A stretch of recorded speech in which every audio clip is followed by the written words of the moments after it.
Hi hello ನಮಸ್ಕಾರ ಎಲ್ಲರಿಗೂ. ಇವತ್ತಿನ ಒಂದು ಕ್ವಶನ್ಸ್ಗಳನ್ನು ಏನು ನೋಡ್ತಾ ಇದ್ದೀರಲ್ಲ, ಇವೆಲ್ಲ ಒಂದು ಆಲ್ರೆಡಿ ಒಂದು ಪ್ರೀವಿಯಸ್ ಇಯರು ಒಂದು ಬೇರೆ ಬೇರೆ ಎಕ್ಸಾಮ್ಸ್ಗಳಲ್ಲಿ ಕೇಳಿರ್ತಕ್ಕಂಥ ಕ್ವಶನ್ಸು. ಸೊ ಈ ರೀತಿ ಕ್ವಶನ್ಸ್ಗಳನ್ನು ನೀವು ಸಾಲ್ವ್ ಮಾಡೋದ್ರಿಂದ ನಿಮಗೆ ಒಂದು ಎಕ್ಸಾಮ್ಸ್ಗೆ ಒಂದು ತುಂಬ ಹೆಲ್ಪ್ ಆಗುತ್ತೆ. ಸೊ ಆಲ್ರೆಡಿ ಇವಾಗ ಒಂದು ವೀಡಿಯೋಸ್ಗಳನ್ನು ಎಲ್ಲ ನಾನು ಮಾಡ್ತಾ ಇದ್ದೀನಿ. ಸೊ ಅವೆಲ್ಲ ವೀಡಿಯೋಸ್ಗಳನ್ನು ನೀವು ಕಂಟಿನ್ಯೂಸ್ ಆಗಿ ಫಾಲೋ ಮಾಡಿ. ಸೊ ನಿಮಗೆ ಹೆಲ್ಪ್ ಆಗುತ್ತೆ. So let's start the video.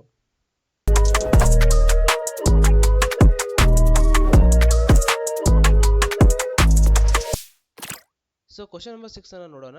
ಏನು ಕೇಳಿದಾರಪ್ಪ ಅಂದರೆ, ನಮ್ಮ ರಾಷ್ಟ್ರ ದೇಶದ ಉಚಿತ ಮತ್ತು ಕಡ್ಡಾಯ ಶಿಕ್ಷಣವನ್ನು ಎಲ್ಲ ಒಂದು ವಯಸ್ಸಿನ ಮಕ್ಕಳಿಗೆ ಒದಗಿಸಲಾಗಿಸುತ್ತದೆ ಅಂತ ಕೇಳಿದ್ದಾರೆ. ಅಂದರೆ ಏನು ಕೇಳಿದಾರಪ್ಪ ಅಂದರೆ, ನಮ್ಮ ರಾಷ್ಟ್ರದಲ್ಲಿರ್ತಕ್ಕಂಥ ಒಂದು ಉಚಿತ ಮತ್ತು ಕಡ್ಡಾಯ ಶಿಕ್ಷಣ ಏನಿದೆ ಅದು ಯಾವ ಒಂದು ವಯಸ್ಸಿನವರಿಗೆ ಒಂದು ಮಕ್ಕಳಿಗೆ ಒದಗಿಸುತ್ತಾರೆ ಅಂತ ಕೇಳಿದ್ದಾರೆ.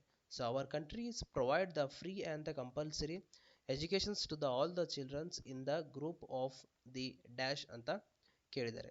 ಸೊ ನಿಮಗೆ ಒಂದು 10 ಸೆಕೆಂಡ್ಸ್ ಟೈಮ್ ಕೊಡ್ತೀನಿ. ಈ 10 ಸೆಕೆಂಡ್ಸ್ ಟೈಮಲ್ಲಿ ನೀವು ಸಾಲ್ವ್ ಮಾಡೋಕ್ಕೆ ಟ್ರೈ ಮಾಡಿ. ಆನ್ಸರ್ ಬಂದರೆ ಕಮೆಂಟ್ ಮಾಡಿ.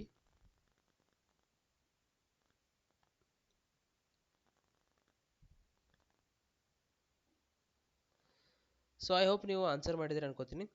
ಸೊ ಇದಕ್ಕೆ ಒಂದು ಆಪ್ಷನ್ಸ್ಗಳನ್ನು ನೋಡೋದಾದರೆ, ಆಪ್ಷನ್ ಎ ನೋಡೋದಾದರೆ, ಆಪ್ಷನ್ ಎ 6ರಿಂದ 14 ವರ್ಷ, ಆಪ್ಷನ್ ಬಿ 6ರಿಂದ 15 ವರ್ಷ, ಆಪ್ಷನ್ ಸಿ 8ರಿಂದ 14 ವರ್ಷ, ಆಪ್ಷನ್ ಡಿ 6ರಿಂದ 16 ವರ್ಷ ಅಂತ ಹೇಳಿದ್ದಾರೆ.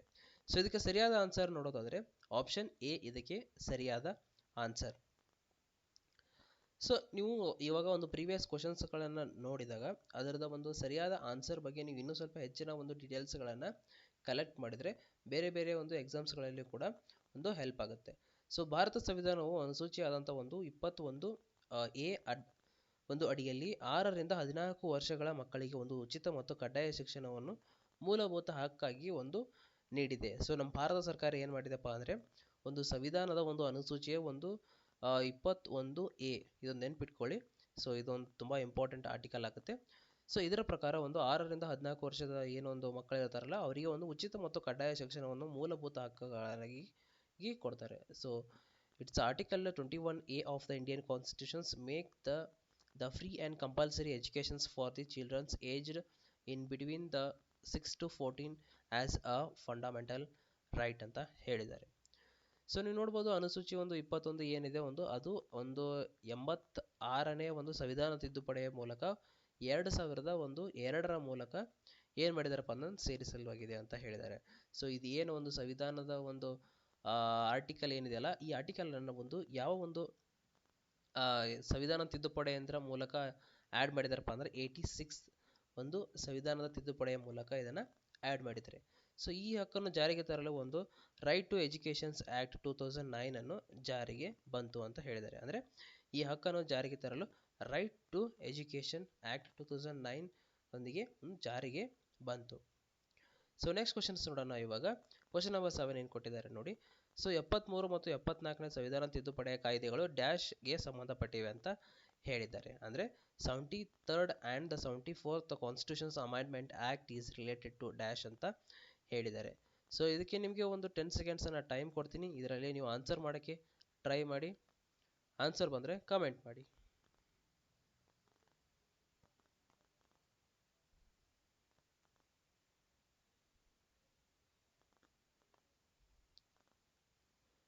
ಸೊ ಟೈಮ್ ಮುಗಿತು. ಅದಕ್ಕೆ ಆನ್ಸರ್ ಮಾಡೋಕ್ಕೆ ಟ್ರೈ ಮಾಡಿದ್ದೀರಿ ಅನ್ಕೋತೀನಿ. ಸೊ ಆಪ್ಷನ್ 1 ಅನ್ನು ನೋಡಿದಾಗ ಒಂದು ಸ್ಥಳೀಯ ಸರ್ಕಾರ, ಆಪ್ಷನ್ ಬಿ ಅನ್ನು ನೋಡಿದಾಗ ನೀವು ದ ಫೆಡರಲ್ ಗೌರ್ಮೆಂಟ್ ಅಂತ ಹೇಳ್ತಾರೆ, ಆಪ್ಷನ್ ಸಿ ಅನ್ನು ನೋಡಿದಾಗ ಒಂದು ತುರ್ತು ಒಂದು ನಿಬಂಧನೆಗಳು, ಆಪ್ಷನ್ ಸಿ ಅನ್ನು ನೋಡಿದಾಗ ನೀವು ಸಂವಿಧಾನವನ್ನು ತಿದ್ದುಪಡಿ ಮಾಡಲು ಒಂದು ಸಂಸತ್ತಿನ ಅಧಿಕಾರಗಳು ಅಂತ ಕೊಟ್ಟಿದ್ದಾರೆ. ಸೊ ಇದಕ್ಕೆ ಸರಿಯಾದ ಆನ್ಸರ್ ನೋಡೋದಾದರೆ ಆಪ್ಷನ್ ಎ ಇದಕ್ಕೆ ಒಂದು ಸರಿಯಾದ ಆನ್ಸರ್. ಲೋಕಲ್ ಗೌರ್ಮೆಂಟ್ಗಳನ್ನು ಫಾರ್ಮ್ ಮಾಡೋಕ್ಕೆ ಒಂದು 73rd ಮತ್ತು ಒಂದು 74th ಒಂದು ಕಾನ್ಸ್ಟಿಟ್ಯೂಷನ್ಸ್ ತಿದ್ದುಪಡಿಗಳನ್ನು ಇಲ್ಲಿ ಜಾರಿಗೆ ತರ್ತಾರೆ.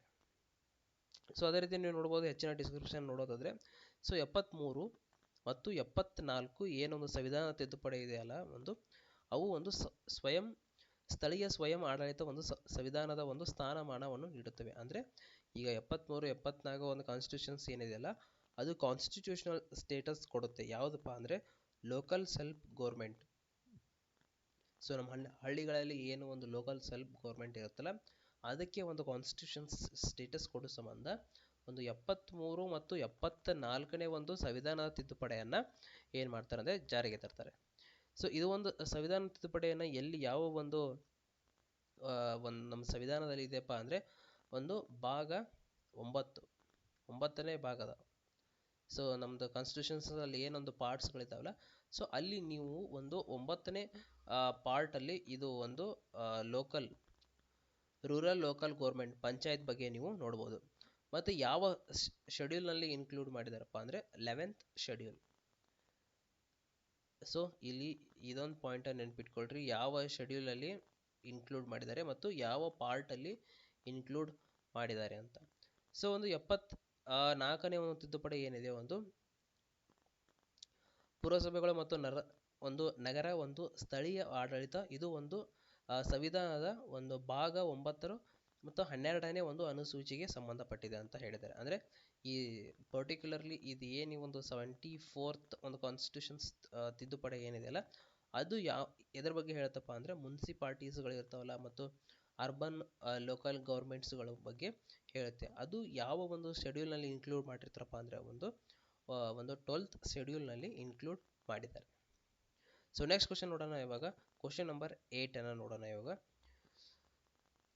ಅಗತ್ಯವಾದ ಒಂದು ಕನಿಷ್ಠ ವಯಸ್ಸಿಗೆ ಸಂಬಂಧಿಸಿದಂತೆ ಇವುಗಳಲ್ಲಿ ಯಾವುದು ಸರಿ ಅಲ್ಲ ಅಂತ ಹೇಳಿದ್ದಾರೆ. ಅಂದ್ರೆ which of the following is not, first questions ಅನ್ನ ನೋಡಿ, ನಾಟ್ ಅಂತ ಕೇಳಿದ್ದಾರೆ. Not correct regarding the minimum age of the requirement ಅಂತ ಹೇಳಿದ್ದಾರೆ. ಅಂದ್ರೆ ಇವು ಕೆಳಗೆ ಕೊಟ್ಟಿರ್ತಕ್ಕಂಥ ಕ್ವಶನ್ಸ್ಗಳಲ್ಲಿ ಯಾವುದು ಒಂದು ಮಿನಿಮಮ್ ಏಜ್ ರಿಕ್ವೈರ್ಮೆಂಟ್ ಇರುತ್ತಲ್ಲ, ಅದು ಏನಪ್ಪಾ ಅಂದ್ರೆ ಒಂದು ನಾಟ್ ಕರೆಕ್ಟ್ ಯಾವುದು ಅಂತ ಕೇಳಿದ್ದಾರೆ. ಸೊ ಆಪ್ಷನ್ ಎ ನೋಡೋದಾದ್ರೆ ಲೋಕಸಭೆಯ ಸದಸ್ಯರು ಅವರಿಗೆ ಒಂದು 25 ಅಂತ ವರ್ಷ ಕೊಟ್ಟಿದ್ದಾರೆ. ರಾಜ್ಯಸಭೆಯ ಒಂದು ಸದಸ್ಯರಿಗೆ ಒಂದು 30 ವರ್ಷ ಹೇಳಿದ್ದಾರೆ. ಭಾರತದ ಒಂದು ಉಪರಾಷ್ಟ್ರಪತಿಗೆ 30 ವರ್ಷ, ಭಾರತದ ಒಂದು ರಾಷ್ಟ್ರಪತಿಗೆ ಒಂದು 35 ವರ್ಷ ಅಂತ ಹೇಳಿದ್ದಾರೆ. ಸೊ ನಿಮಗೆ ಒಂದು 10 seconds ಟೈಮ್ ಕೊಡ್ತೀನಿ, ಇದರಲ್ಲಿ ಆನ್ಸರ್ ಬಂದರೆ ಆನ್ಸರ್ ಮಾಡೋಕ್ಕೆ ಟ್ರೈ ಮಾಡಿ.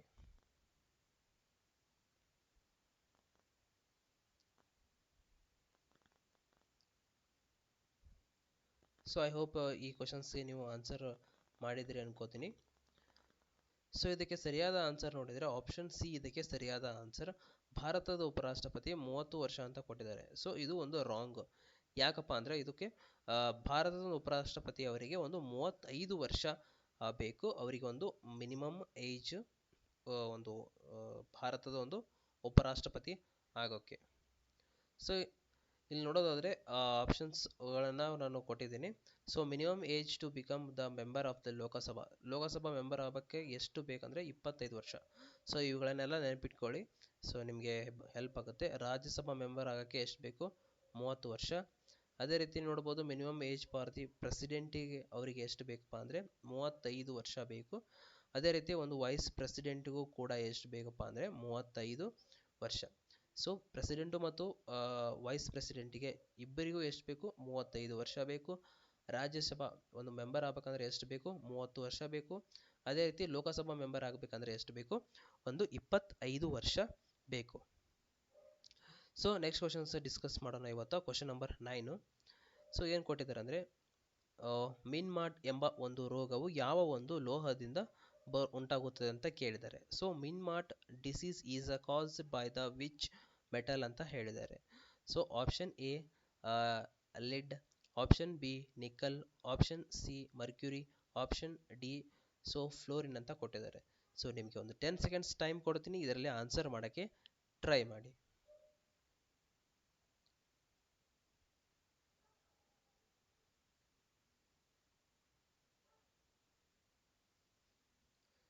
ಸೊ ಟೈಮ್ ಮುಗಿತು, ಇದಕ್ಕೆ ನೀವು ಆನ್ಸರ್ ಮಾಡಿದ್ರಿ ಅನ್ಕೋತೀನಿ.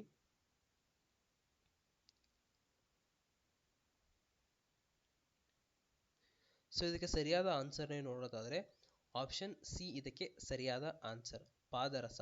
ಸೊ ಈ ಒಂದು ಲೋಹದಿಂದ ಏನಾಗುತ್ತಪ್ಪ ಅಂದ್ರೆ ಮಿನ್ಮಾಟ್ ಎಂಬ ಒಂದು ರೋಗವು ಬರುತ್ತದೆ. ಸೊ ಇದ್ರ ಬಗ್ಗೆ ಹೆಚ್ಚಿನ ಮಾಹಿತಿ ನೋಡಬೇಕಾದ್ರೆ Minamata disease is a caused by the mercury poisoning. ಅಂದ್ರೆ ಮಿನ್ಮಾಟ್ ರೋಗ ಏನಾಗಿರುತ್ತಪ್ಪ ಅಂದ್ರೆ ಒಂದು ವಿಷಪೂರಿತವಾಗಿರ್ತಕ್ಕಂಥ ಒಂದು ಪಾದರಸದಿಂದ ಬರುತ್ತದೆ.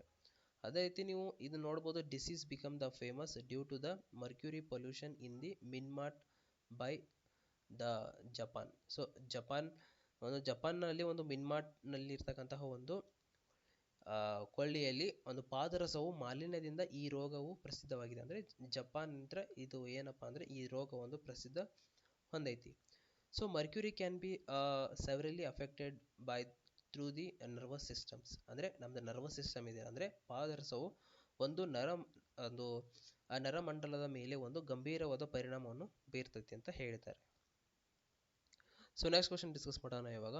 ಸರಕು ಮತ್ತು ಸೇವಾ ತೆರಿಗೆಯು ಡ್ಯಾಶ್ ಆಗಿದೆ ಅಂತ ಕೇಳಿದ್ದಾರೆ. ಅಂದರೆ goods and service tax, GST ನಾವೇನು ಎಲ್ಲ ನ್ಯೂಸಲ್ಲೆಲ್ಲ ಕೇಳ್ತೇವಲ್ಲ, ಅದು ಒಂದು ಏನು ಒಂದು ಡ್ಯಾಶ್ ಅಂತ ಕೇಳಿದ್ದಾರೆ.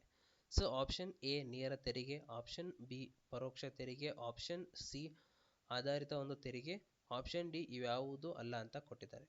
ಸೊ ನಿಮಗೆ ಇದಕ್ಕೆ ಒಂದು 10 ಸೆಕೆಂಡ್ಸ್ ಟೈಮ್ ಕೊಡ್ತೀನಿ, ಆನ್ಸರ್ ಮಾಡೋಕ್ಕೆ ಟ್ರೈ ಮಾಡಿ.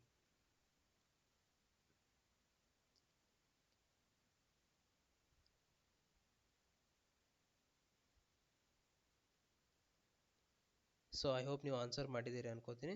ಸೊ ಇದಕ್ಕೆ ಸರಿಯಾದ ಉತ್ತರ ನೀವು ನೋಡೋದಾದರೆ ಆಪ್ಷನ್ ಬಿ ಇದಕ್ಕೆ ಸರಿಯಾದ ಆನ್ಸರ್. ಇಂಡೈರೆಕ್ಟ್ ಟ್ಯಾಕ್ಸ್ ಇದಕ್ಕೆ ಏನೋ ಒಂದು ಸರಿಯಾದ answer. So GST is a indirect tax and the ultimate tax burden is generally fall on to the customers. ಅಂದರೆ GST ಒಂದು ಏನಪ್ಪಾ ಅಂದರೆ ಒಂದು ಅಪರೋಕ್ಷ ತೆರಿಗೆಯಾಗಿದೆ ಒಂದು, ಮತ್ತೆ ತೆರಿಗೆಯು ಒಂದು ಅಂತಿಮ ಭಾರ ಒಂದು ಯಾರಿಗೆ ಒಂದು ಇರುತ್ತಪ್ಪ ಅಂದರೆ ಗ್ರಾಹಕರ ಮೇಲೆ ಇದೊಂದು ಬೀಳುತ್ತದೆ ಅಂತ ಹೇಳ್ತಾರೆ. GST ಯು ಭಾರತದಲ್ಲಿ ಒಂದು ಯಾವಾಗ ಒಂದು ಇಂಪ್ಲಿಮೆಂಟ್ ಮಾಡ್ತಾರಪ್ಪ ಅಂದರೆ 1 ಜುಲೈ 2017ರಲ್ಲಿ ಏನ್ ಮಾಡ್ತಾರಪ್ಪ ಅಂದರೆ GST ನ ಇಂಪ್ಲಿಮೆಂಟ್ ಮಾಡ್ತಾರೆ. ಅದೇ ರೀತಿ ನೀವು ನೋಡೋದಾದ್ರೆ GST is submerged several central and the state indirect taxes into the unified tax system. ಅಂದರೆ GST ಅನ್ನ ಒಂದು ಯಾಕೆ ಮಾಡಿದಾರಪ್ಪ ಅಂದರೆ ಒಂದು GST ಅಲ್ಲಿ ಒಂದು ಹಲವು ಕೇಂದ್ರ ಮತ್ತು ರಾಜ್ಯಗಳ ಒಂದು ಪರೋಕ್ಷವಾದ ತೆರಿಗೆ ಏನಿರ್ತಲ್ಲ ಅವುಗಳನ್ನೆಲ್ಲ ಕೂಡಿಸಿ ಒಂದೇ ತೆರಿಗೆ ವ್ಯವಸ್ಥೆಯನ್ನ ಇದರಲ್ಲಿ ಮಾಡ್ತಾರೆ. ಸೊ ಇವತ್ತಿನ ಒಂದು ವಿಡಿಯೋದಲ್ಲಿ ಇಷ್ಟ ಆಗಿತ್ತು. ಮತ್ತೆ ಒಂದು ಮುಂದಿನ ವಿಡಿಯೋದಲ್ಲಿ ಮತ್ತೆ ಹೆಚ್ಚಿನ ಕ್ವಶನ್ಸ್ಗಳನ್ನು ಡಿಸ್ಕಸ್ ಮಾಡೋಣ. ಇದೇ ರೀತಿ ನಾವು ನೋಡ್ಬೋದು ನಮ್ಮ ಪ್ಲೇ ಲಿಸ್ಟ್ ಏನಿದೆಯಲ್ಲ, ಆ ಪ್ಲೇ ಲಿಸ್ಟನ್ನು ಒಂದು ಎಲ್ಲ ಕ್ವಶನ್ಸ್ಗಳನ್ನು ಫಾಲೋ ಮಾಡಿ ನಿಮಗೆಲ್ಲ ಒಂದು ವಿವೋ ಒಂದು ಪ್ರೀವಿಯಸ್ ಇಯರ್ ಕ್ವಶನ್ಸ್ಗಳೆಲ್ಲ ಆಗಿರ್ಬೋದು, ಒಂದು ಪ್ರಾಕ್ಟೀಸ್ ಕ್ವಶನ್ಸ್ಗಳನ್ನು ಎಲ್ಲ ನಾವು ಡಿಸ್ಕಸ್ ಆಲ್ರೆಡಿ ಇವಾಗ ಮಾಡ್ತಾ ಇದ್ದೀವಿ. ಸೊ ನಿಮಗೆ ವಿವೋ ಎಕ್ಸಾಮ್ಸ್ಗೆ ಹೆಲ್ಪ್ ಆಗಲಿ ಅಂತ ಒಂದು ಇದು ಮಾಡ್ತಾ ಇದ್ದೀನಿ. ಅದೇ ರೀತಿ ನಮ್ಮ ವಿಡಿಯೋದಲ್ಲಿ ನಿಮ್ಗೆ ಏನಾದರೂ ಒಂದು ಡೌಟ್ಸ್ಗಳಿದ್ರೆ, ವಿಡಿಯೋದಲ್ಲಿ ಕಂಟೆಂಟ್ ಏನೇ ನಿಮಗೊಂದು ಪ್ರಾಬ್ಲಮ್ ಅನಿಸಿದ್ರು ಕಮೆಂಟ್ ಮಾಡಿ. ಸೊ ಅದನ್ನು ಸಾಲ್ವ್ ಮಾಡೋಕ್ಕೆ ಒಂದು ಟ್ರೈ ಮಾಡೋಣ. ಸೊ ಧನ್ಯವಾದಗಳು.